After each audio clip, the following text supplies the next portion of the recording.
All right, so wine number 4 is our Whiskey to Wine Volume 17.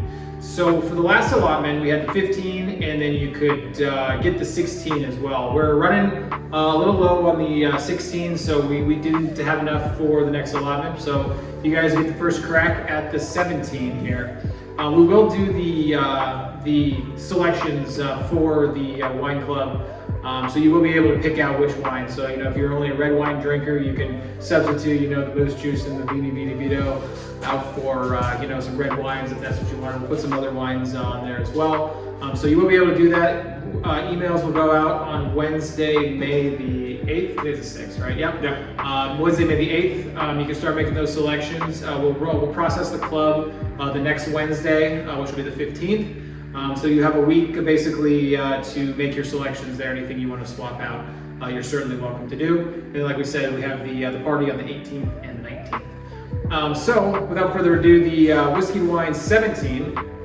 This one is once again aged for this one is about 6 months or so in 3 different whiskey barrels.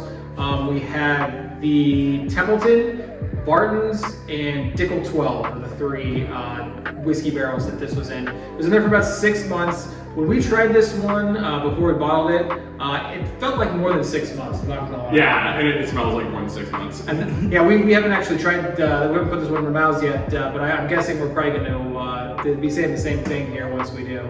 But same blend as we've been doing. It's a third, Chamberson, Petit Syrah, and Cabernet Sauvignon. So, what do you think about this one, Adam? Yeah, if you were a fan of 10, you'll be a fan of this one.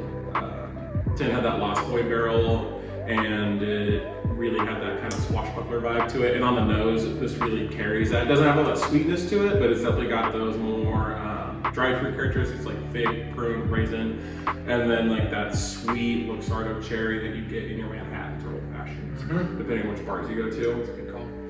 Yeah, I was like, I can just smell this wine. I'm sure it tastes delicious too, but we should just double check that. Yeah, no, it does actually taste delicious. You get kind of the nice whiskey, through the middle and at the end, and it kind of lingers, but not like huge. Like I sometimes, with the 10 even, I thought you could get a little bit overpowered by the end of it, but that one just kind of crests right off. That's beautiful. And it's super silky on the palate too. Like if you're someone who's really not into those high tannin wines like Cabernet Sauvignon can be, or Nebbiolo from Roland Barbaresco, like this is a wine that you're about. Or if you like Flatlander and how easy to drink that is, this one is right there with you. What kind of foods you gonna eat with this one? Smoked ribeye or smoked shrimp steak. Ooh, steak. Steak and whiskey and wine. Can't go wrong with that. Cheers.